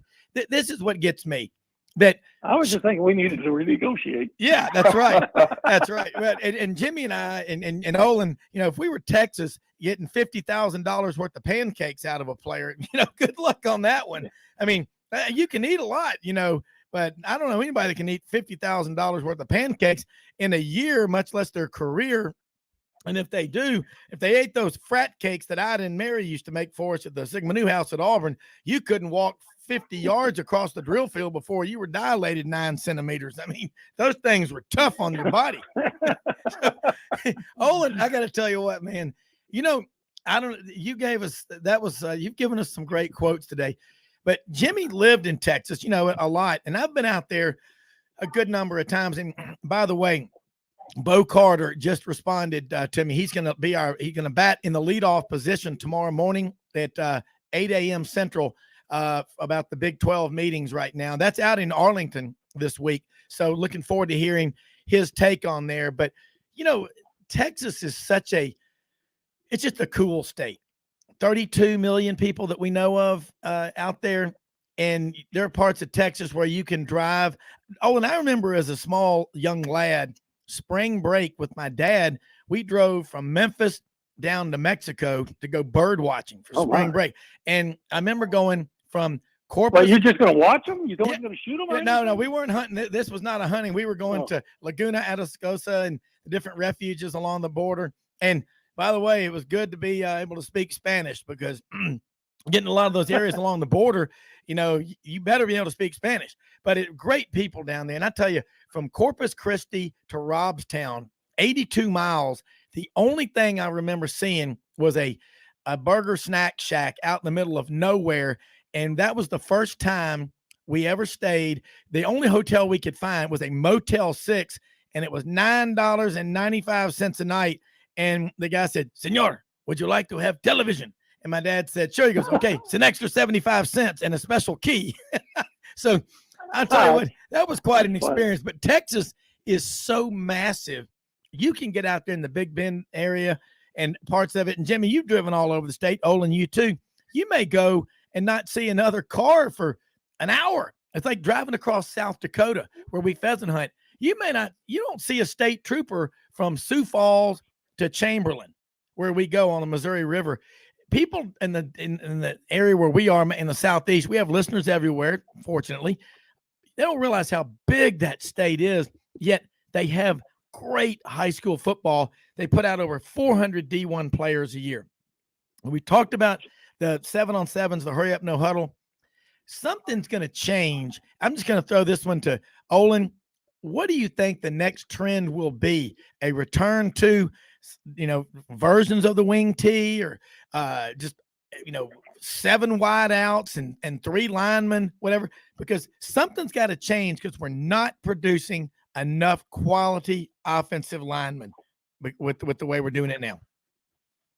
Well, I think and Jimmy probably knows more about this than me. In fact, everybody knows more about this than me, but I would think where trends go is look what everybody else is doing and then do something different. So if everybody has a defense that's going to, put 5 DBs out there to keep up with running with receivers, then it seems to me that if I can't do that and beat you, then maybe I need to get develop some big, stronger offensive linemen and start running at them. and take my chances running against just two linebackers. Now, I'm not saying that everybody's going to, go back to the wishbone and things like that, but I do think maybe you're going to just see more balance in the future. By the way, what you probably saw down around Robstown was a whole bunch of cotton fields, and I bet Jimmy knows what the Robstown High School mascot is. No, I don't, but I know Oh, I've been through Robstown many times. Cotton pickers. Oh wow! Wow, and wasn't Gene Upshaw from Robstown? He absolutely good call. They have a sign as you go in town saying home of Hall of Famer Gene Upshaw. You know what's Yeah, cool? let me tell you something to give you an idea how big Texas, even for people that might think they know. The first time I ever entered the state of Texas, I was coming in from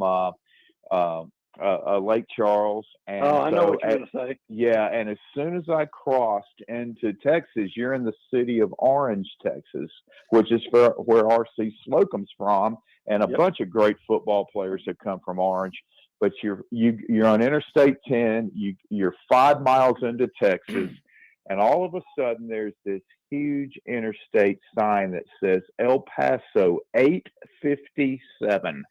I got 857 miles, and then of course they're they go mile to mile, every mile of the interstate all the way to whatever the border is, and then you go past El Paso, and the last town in Texas before the New Mexico border west of El Paso is Anthony, Texas, and that's at mile marker 880.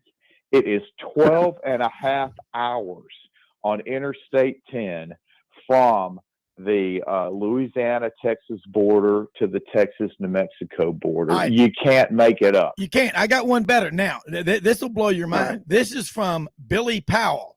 Billy Powell, one of our listeners out in Gainesville, Texas.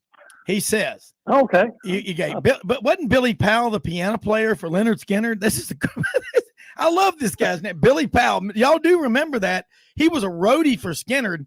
They went to lunch one day and came back, and he was over there on the piano. The only pianist who I can think that would be more famous and beloved would be the one that was on those commercials every afternoon when I'd get home from school. Richard Clayderman, the world's most beloved and renowned pianist. But anyway, I don't know. Herbie Hancock would be tough to handle. But go back and look up the old commercial for Richard Clayderman. But anyway, Billy Powell says there is a sign on I-20 West when you enter Texas that says El Paso 1,050 miles. I mean, and I remember going from the coolest thing. No. It's not 1,050 miles to El Paso on Interstate 20. No. That is it probably feels like it. That is when you enter the border of Texas on I-20 coming from Louisiana is what they're talking about. No, it's not. That's not right. Billy Powell. Okay, well, Billy Powell was wrong. By personal experience, I've driven every mile of that road. But the coolest thing about Texas, if you're living in Amarillo, you're closer to 5 state capitals than you are Austin, including Cheyenne, Wyoming. Yeah. Yes, you are. And you went from Robstown to Brownsville. That was what was cool because my name is Rob Brown, but Brownsville doesn't spell it with an E. But we got down there to Brownsville, and I'm going to tell you something. That Texas is a spectacular state. And then the King Ranch is 950,000 acres. I mean, it is just, I've got clients out in, the Trinity Bay, Texas, and Pearland, Texas, and Beach City, Texas, and all. And there's that Waxahachie Refuge or whatever out there. I'm going to tell you what, those folks out there, God, they love football. I mean, I'm just going to say this to people. With Texas coming in, you already got A&M in there. We're going to be seeing, there's going to be a lot of traffic. And you know where people are going to be stopping to get refreshments, use the restroom, and fill up with gas? Go ahead and say it. Buc-ee's. But an A&M graduate, and we appreciate that. Yeah, you're damn right. But the first one outside of the state of Texas was 2019. They finally put one in a little town called Robertsdale, Alabama. That's in Baldwin County, Gulf Shores, Orange Beach, and all. It's also the home of an Auburn alumnus, Tim Cook, who works for Apple. And so it's interesting, but people, Texas, Jimmy, you're right. It's just massive when you get out there, and lots of Memphis people move to Dallas. A lot of Memphis people go to SMU, TCU, Texas, and all. And Olin, it is so cool because tell me again what part of the state, I didn't look at the map, where White Oak, a town of 2,500 with a football stadium that holds 5,000. That says everything about Texas. Yeah, we're in East Texas, in the Pine Trees. We're about an hour west of Shreveport, Louisiana, on I-20. So you're close to Tyler, right? Yeah, we're right. Marshall, maybe. We're closer to Longview. But yeah. In East Texas, you go if you're going toward Shreveport, and I always was because that's where the casinos are. You go Tyler, Longview, Marshall, and then a little town called Wascom, and then next thing you know, you're at the Horseshoe losing money. Let me ask you. Yeah, that's right. Let me ask you this. Now in Texas, and Jimmy talks a lot about the Texas High School Football Coaches Convention. You have every high school in the state and the assistant coaches, over 15,000 coaches in attendance at that. You don't want to be like Brett Balloon or Brett Bielema, former coach at Arkansas, who goes out there the summer before he coached his first game at Arkansas and just dog cussed the hurry up, no huddle, spread offenses and all.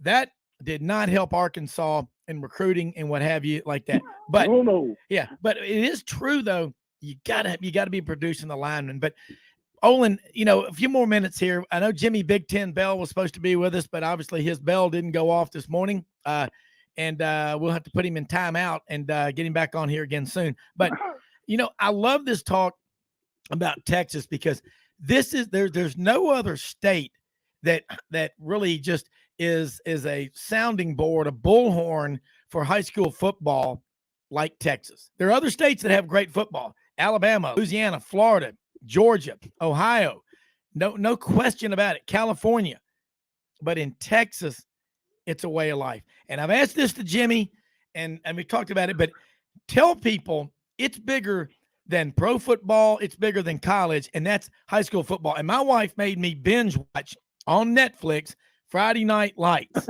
And it's an amazing story, but it's real. And I think, listen, say what you want. We got problems in America. There are problems everywhere.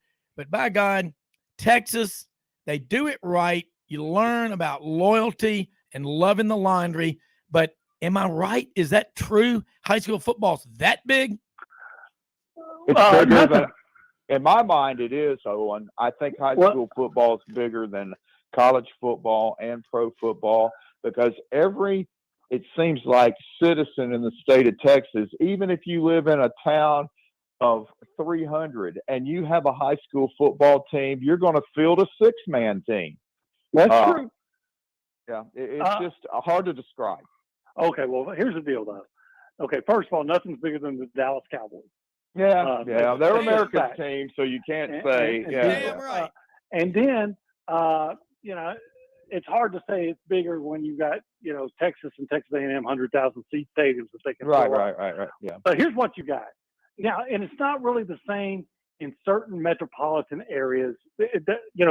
When it's where it's really huge is in areas like Odessa and Midland and Temple and Longview and Tyler. Belton, that have their own, that aren't. I want to say just 1 and 2, maybe 3 high schools that sometimes if you go into some of the metropolitan Houston games now in the suburbs of Houston, you'll see huge crowds. But if you're, some of the inside the city limits of the Houston ISD, you may not see a big crowds for various reasons. But by and large, there's this great feel of community. And it's probably because so many communities are spread out. So that's a big part of your identity. I mean, you know about Odessa, Texas, more than anything because of Permian High School. You know, you can, and I always used to say you can throw a dart at, put a blindfold on and throw a dart at a Texas mat, and wherever it hits, you're going to be able to tell me 2 or 3 really good football players that came out of that town, no matter how big or small it is. So, and I agree. It really is huge, and it's because of, again, the feeling of community. And we like to, if you're in White Oak, you're proud of that.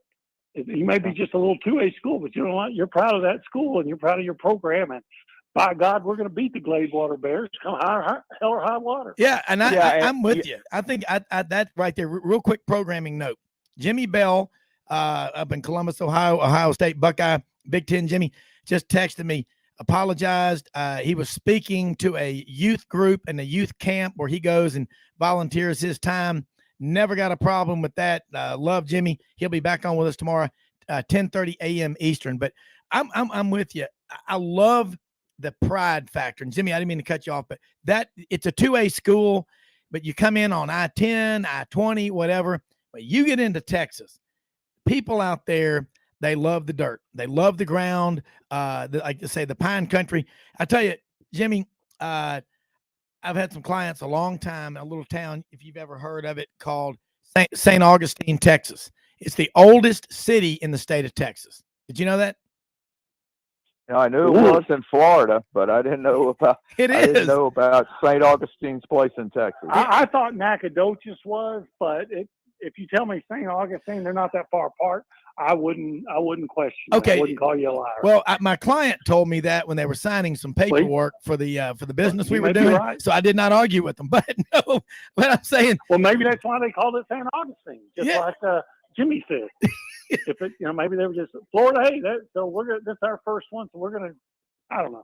But again, I wouldn't call you a liar. But he was telling me that. But you're right. Nacogdoches, St. Augustine, they're right there together. So they may be the 2 oldest cities in Texas. But that pine country in East Texas, man, that is. I love that part of Texas. Although you can't beat the Rio Grande and Big Bend National Park and Amarillo. Jimmy, you've driven from San Antonio to Amarillo, correct? Of course. What that's you're like short straight. But it's not like driving to El Paso.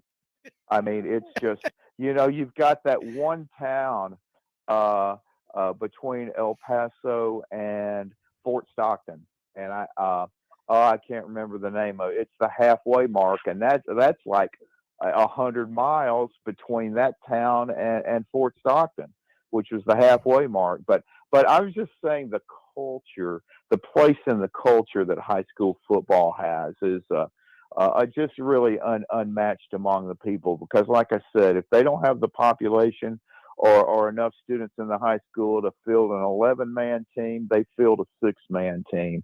But one of my favorite stories was on Fridays. When I lived in Irving, right, of course, where the old Cowboy Stadium was, Texas Stadium. Dallas Cowboys. You'd read the Dallas Morning News on Friday, and they would have it set up just like the USA Today sports section. But they would have, instead of the 25 top-ranked teams in college football, they would analyze their opponent and all the intricacies of the game. Well, they would do the same thing in the Dallas Metroplex. They would have the top 25 teams ranked, and they would name their opponent, their records, and all that. And just like on USA Today, they would have a category for the surface of the field, being it artificial or grass. And back then, about 95% of the time, it would be artificial.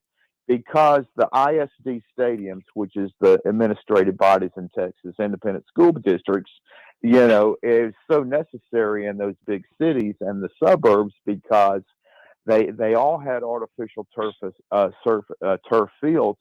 And I'm talking the old-fashioned, the flat artificial surface with the concrete underneath. Because on Saturday mornings, when they started playing youth sports on those fields, they would start with soccer at 8 in the morning, and at about 2 or 3 in the afternoon, the youth football teams would start playing, and those fields were in use from 8 in the morning until midnight. And artificial turf was the surface that could withstand that type of traffic. But it was just unbelievable, the coverage high school football. It really is, guys. We're about out of time. And look, appreciate you going the extra yards with us. No pun intended. And we're talking about football, but but I do. I wish we had more time, but we'll be back on tomorrow. But I love talking about this because it's that culture of Texas. I love the state of Texas. It's an independent. It's a republic. The Lone Star State. The people out there, but high school football, it's one of the great cultural, iconic events in America is Friday night high school football. And the more we get back to those roots, the better off this country is. And who better to talk about it than you and Jimmy? It's kind of like having two great artists. What you're thinking in your head, they're able to put it on the canvas. And double thumbs up to you, Olin. And Bo Carter said to tell you hello. He said, you're a great man and you're his friend. And he really is. I'm looking forward to hearing the more we do this show, the more we branch out and we find out more about these other conferences. And you've written for the Austin American Statesman. You've been a writer for a long time, but man, you know how to tell a story. You're very gifted. I would say, you remember Charles Kuralt used to get in that big RV and ride all over the country. I'm Charles Kuralt. We're taking a tour through small town Texas. Today we're in White Oak, visiting with an old friend, Olin Buchanan. Olin, 2,500 people in this town, 5,000 in the stadium. What does that say about your priorities? I'd say we got him in the right order. Any dumb questions? That's right. Yeah. Olin, tell people. Chapel Hill, Charles Kuralt. Yeah. Tell people how they can follow you, Olin, and we'll wrap it up.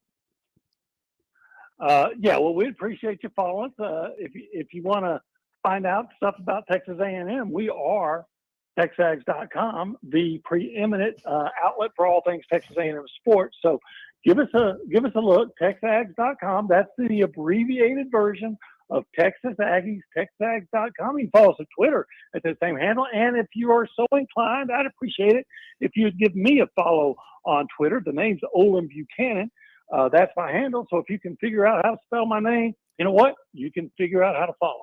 Absolutely. Great stuff as always. Want to say this, go out and help somebody with the expectation of getting nothing in return. Most often we see the face of Christ in the least among us. And after a conversation like this with Olin and Jimmy and what we talked about this whole show, America is the greatest country in the world, folks. Count your blessings. Be glad you were born and raised here. Go out and help somebody today again. Make something great happen. Until then, we're out of here. We'll see you tomorrow at 8 a.m. Central. If you missed it, go to 680thefan.com, the podcast park in Atlanta. We're out of here.